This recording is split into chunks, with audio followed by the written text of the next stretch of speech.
بسم اللہ الرحمن الرحیم۔ المعید فی ادب المفید والمستفید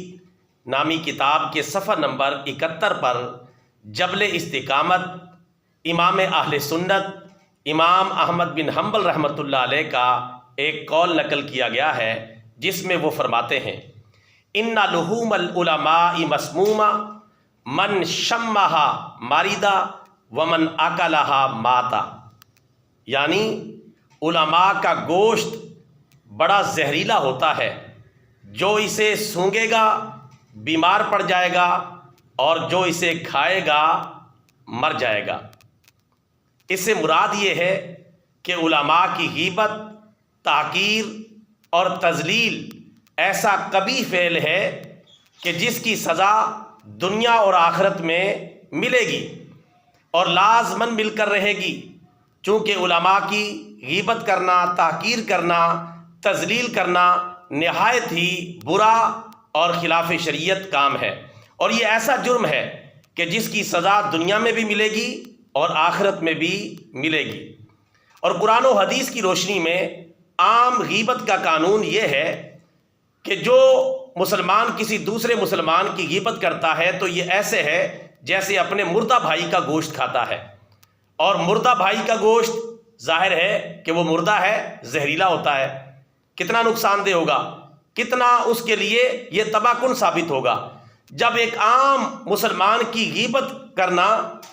یہ مردہ بھائی کا گوشت کھانے کے مترادف ہے، تو پھر ایک صحیح عالم دین جو قرآن و سنت کا پابند عالم دین ہے، اس کی غیبت کرنا عام مسلمان کے مقابلے میں کتنا زیادہ خطرناک ہوگا۔ اس پس منظر میں فرمایا گیا کہ ان کا گوشت تو نہایت زہریلا ہوتا ہے، چونکہ وہ قرآن و سنت کے نمائندے ہوتے ہیں، اللہ عز و جل اور اس کے پیارے رسول صلی اللہ علیہ وسلم کے ترجمان ہوتے ہیں۔ جب عام مسلمان کی غیبت کرنا مردہ بھائی کا گوشت کھانے کے مترادف ہے، تو ایک عالم دین کی غیبت کرنا، تحقیر کرنا، تذلیل کرنا، مذاق اڑانا، یہ بہت زیادہ خطرناک کام ہے، اور یہ نہایت ہی زہریلا گوشت کھانے کے مترادف ہے۔ جب عام مردے کا گوشت کھاتا ہے تو کتنا نقصان ہو جائے گا، علماء کا زہریلا ترین گوشت کھائے گا تو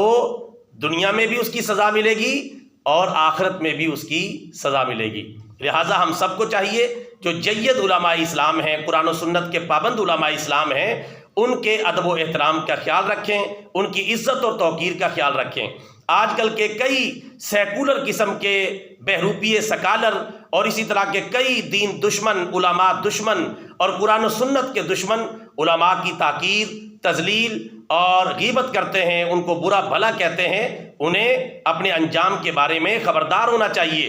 کہ دنیا میں بھی ان کا برا انجام ہو سکتا ہے، اور آخرت میں تو لازماً اللہ تعالیٰ ایسے لوگوں کی پکڑ فرمائے گا جو ان لوگوں کو تکلیف دیتے تھے، ان کی تحقیر اور تذلیل کرتے تھے، جو اللہ تعالیٰ کے دین کے نمائندے تھے۔ لہٰذا اس برے کام سے اپنے آپ کو بچانا چاہیے، علماء کی عزت اور احترام کا خیال رکھنا چاہیے۔ لیکن آخر میں یہ ضرور کہوں گا کہ یہ بات ضرور یاد رکھیں کہ یہ مسئلہ ان علماء اسلام کے بارے میں ہے جو قرآن و سنت کے پابند ہیں اور قرآن و سنت کے ترجمان ہیں۔ اگر کچھ لوگ علماء کے روپ یا بہروپ میں علماء بنے بیٹھے ہیں لیکن قرآن و سنت پر عمل نہیں کرتے اور علماء اسلام کی اور قرآن و سنت کی ترجمانی نہیں کرتے،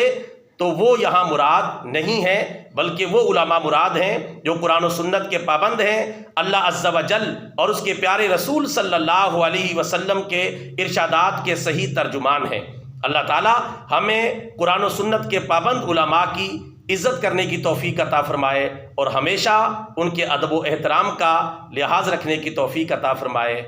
آمین ثم آمین، وما علینا الا البلاغ المبین۔